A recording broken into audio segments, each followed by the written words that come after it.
ವೀಕ್ಷಕರೇ, ಪಾಟೀಲ್ ನ್ಯೂಸ್ ಸುದ್ದಿ ಚಾನೆಲ್ಗೆ ಸ್ವಾಗತ ಸುಸ್ವಾಗತ. ಬಳಗಾನೂರಿನಲ್ಲಿ ಗ್ರಂಥಾಲಯದ ದುರಾವಸ್ಥೆ, ಆಡಳಿತ ಮೌನ. ಬಳಗಾನೂರು ಪಟ್ಟಣದಲ್ಲಿ ಸುಸಜ್ಜಿತ ಗ್ರಂಥಾಲಯವೇ ಇಲ್ಲ ಎಂಬುದು ನೋವಿನ ಸಂಗತಿ. ಈಗಿರುವ ಗ್ರಂಥಾಲಯ ಅತಿ ಚಿಕ್ಕದಾಗಿದ್ದು ಓದುಗರಿಗೆ ಕೂತು ಓದಲು ಜಾಗವಿಲ್ಲ, ಪುಸ್ತಕಗಳನ್ನ ಇಡಲು ಜಾಗವಿಲ್ಲ. ಮಳೆ ಬಂದ್ರೆ ಕಟ್ಟಡವೇ ಸೋರುವ ಪರಿಸ್ಥಿತಿ. ಜ್ಞಾನವನ್ನ ಹರಡಬೇಕಾದ ಗ್ರಂಥಾಲಯವೇ ಇಂದು ಅನಭಿವೃದ್ಧಿಯ ಅಂಧಕಾರದಲ್ಲಿ ಮುಳುಗಿದೆ.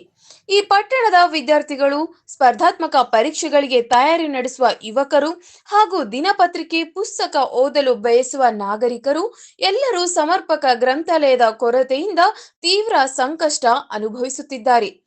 ಜನಪ್ರತಿನಿಧಿಗಳು, ಬುದ್ಧಿಜೀವಿಗಳು, ಸಂಬಂಧಪಟ್ಟ ಇಲಾಖೆಗಳು ಈ ವಿಷಯದ ಮೇಲೆ ಗಮನ ಹರಿಸಿ ವಿದ್ಯಾರ್ಥಿಗಳು ಮತ್ತು ಓದುಗರಿಗೆ ಅನುಕೂಲವಾಗುವ ಡಿಜಿಟಲ್ ಗ್ರಂಥಾಲಯವನ್ನ ನಿರ್ಮಿಸಬೇಕೆಂದು ಸಾರ್ವಜನಿಕರ ಒತ್ತಾಯ.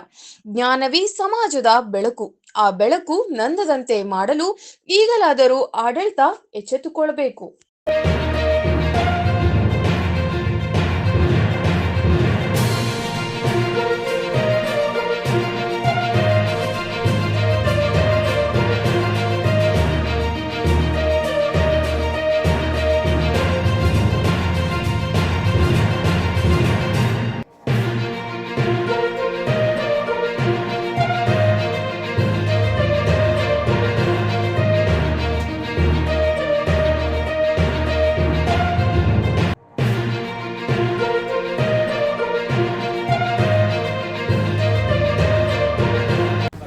ಏನಿದ್ರ ವ್ಯವಸ್ಥೆಯಲ್ಲಿ ಜನ ಬಂದ್ರು ಕೂಡುವುದಕ್ಕೆ ಜಾಗ ಇಲ್ಲ. ಅತ್ಯಂತ ಕಿರಿದಾದ ಒಂದು ಕೊಠಡಿಯನ್ನು ಕೊಟ್ಟಾರ. ಹ್ಞೂ ಸರ, ಇದನ್ನು ಮಾಹಿತಿ ಕೂಡ ನಾವು ಹೇಳಿದೀವಿ ಸರ. ಈ ತರ ನಮ್ಮ ಮೇಲಧಿಕಾರಿಗಳು ಬಂದು ನೋಡ್ಕೊಂಡು ಹೋಗಿದ್ದಾರೆ ಸರ. ನೋಡ್ಕೊಂಡು ಹೋಗಿ ಫೆಬ್ರವರಿ ತಿಂಗಳಲ್ಲಿ ಮಾತಾಡೋಣಪ್ಪ ಅಂತ ಹೇಳಿದ್ದಾರೆ. ಬಟ್ ಇಲ್ಲಿ ಮಕ್ಕಳಿಗೆಲ್ಲ ಪ್ರತಿಯೊಂದು ಸ್ಕೂಲಲ್ಲಿ ಹೋಗಿ ಹೇಳಿ ಬಂದಿನಿ ಸರ.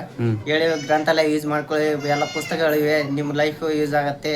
ಅಲ್ಲಿ ಇಲ್ಲಿ ಹೋಗಿ ದುಡ್ಡು ಕೊಟ್ಟು ಓದೋದಕ್ಕಿಂತ ಫ್ರೀ ಆಗಿ ಗೌರ್ಮೆಂಟ್ ಕೊಟ್ಟಿದೆ, ಒಂದು ಓದಿ ಅಂತ ಹೇಳಿ ಮಕ್ಕಳಿಗೆಲ್ಲ ತಿಳಿಸಿದೀನಿ ಸರ್. ಊರಿನ ಗಣ್ಯರಿಗೂ ತಿಳಿಸಿದೀನಿ.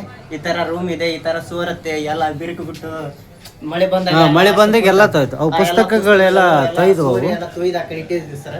ಇಡಲ್ಲಿ ಪುಸ್ತಕಗಳು ಇಡಲಿ ಜಾಗ ಇಲ್ಲ ಸರ್, ಇಡೋದಕ್ಕೆಲ್ಲ ಜಾಗ. ಈಗ ಪುಸ್ತಕಗಳು ಎಷ್ಟದವ್ರಿ ನಿಮ್ಮಲ್ಲಿ ಸರ್? 2800 ಪುಸ್ತಕಗಳು ಅದಾವ ಸರ್. 2800 ಪುಸ್ತಕ ಅದಾವ. ದಿನಕ್ಕೆ ಒಂದ್ ಎಷ್ಟು ಜನ ಬರ್ತಾರ್ರಿ ಓದೋದಕ್ಕೆ? ಸರ್ 30ರಿಂದ 35 40 ಜನ ತನ ಬರ್ತಾರೆ ಸರ್. ಅವ್ರ ಅಭಿಪ್ರಾಯ ಏನ್ ಹೇಳ್ತಾರಲ್ಲ, ಹೆಂಗ ವ್ಯವಸ್ಥೆ ಚಲೋ ಐತೆ? ಬಟ್ ಇವಾಗ ಯಾರು ಬಂದ್ರಂದ್ರ ಸರ್, ಹಿರಿಯರು ಬಂದಾಗ ಸ್ಟೂಡೆಂಟ್ ಗಳು ಬಂದಾಗ ಸರ್ ಹಿರಿಯರು ಕುಂತಿರ್ತಾರೆ ಸರ್. ಹಿರಿಯರು ಬಂದ ತಕ್ಷಣ ಸ್ಟೂಡೆಂಟ್ ಎದ್ದು ಹೋಗ್ತಾರೆ ಸರ್, ಸ್ಟೂಡೆಂಟ್ ಕುಂತ ಹಿರಿಯರು ಎದ್ದು ಹೋಗ್ತಾರೆ ಸರ್. ಯಾಕಂದ್ರೆ ಇರೋದು ಸ್ವಲ್ಪ ಜಾಗ ಅಲ್ಲ ಸರ್, ಹಂಗಾಗಿ ಹೊಂದಾಣಿಕೆ ಆಗೋಲ್ಲ ಸರ್ ಅವ್ರಿಗೆ. ಯಾಕಂದ್ರೆ ಇವಾಗ ನಮ್ ತಿಡಪ್ಪ ಚಿಗಪ್ಪ ದೊಡ್ಡಪ್ಪನವ್ರು ಬಂದ್ರೆ ಅವ್ರ ಬಗಲ ನಾವು ಕುಂದ್ರ ಅದು ಬೇಸಲ್ಲ ಅಂತ ಹೇಳಿ ಆತರ ಒಂದು ಸಮಸ್ಯೆ ಆಗ್ಬಿಟ್ಟಿತ್ತು ಸರ್. ಜಾಗ ಒಂದು ಇದು ಇಲ್ರಿ. ಮೇಲಾಧಿಕಾರಿಗಳಿಗೆ ಹೇಳ್ಯಾರಿ ಅದನ್ನ ಸರಿಪಡಿಸಮಂತ ಹೇಳ್ಯಾರ. ಹ್ಞೂ ಸರ್, ಎಲ್ಲ ತಿಳಿಸಿದೀವಿ ಸರ್. ಬಂದ್ ನೋಡ್ಕೊಂಡ್ ಕೂಡ ಹೋಗಿದ್ದಾರೆ, ನೋಡ್ಕೊಂಡ್ ಹೋಗ್ಯಾರಿ. ನಾವು ಫೆಬ್ರವರಿ ತಿಂಗಳಾಗ ಮಾತಾಡೋಣ ಅಂತ ಹೇಳಿದ್ ಸರ್. ಊರಿನ ಗಣ್ಯರಿಗೆ ಕೂಡ ತಿಳಿಸಿದ್ವಿ, ಬಟ್ ಅದೊಂದು ವ್ಯವಸ್ಥೆ ಮಾಡೋಣಪ್ಪ ಅಂತ ಹೇಳ್ಯಾರ ಸರ್. ಪಂಚಾಯತ್ ಅವ್ರಿಗೆ ಹೇಳಿರ? ಹ್ಞೂ ಸರ್, ಹೇಳಿದೀವಿ ಸರ್. ಏನಂತಾರ ಪಂಚಾಯತ್ ಅವರು? ಮಾಡೋಣ ಅಂತ ಹೇಳ್ತಾರೆ ಸರ್. ಅಧ್ಯಕ್ಷರು ಕೂಡ ತಿಳಿಸಿದ್ವಿ ಸರ್, ಈ ತರ ಐತೆ, ಎಲ್ಲರೂ ಒಂದ್ ತಲ್ಲಿ ನೋಡಿ ಮಾಡೋಣ ಅಂತ ಹೇಳಿದ್ದಾರೆ. ಇಲ್ಲೇನ್ ಕರೆಂಟಿನ ವ್ಯವಸ್ಥೆ, ಫ್ಯಾನ್ ಅದೈತೆ? ಆಯ್ತು ಸರ್.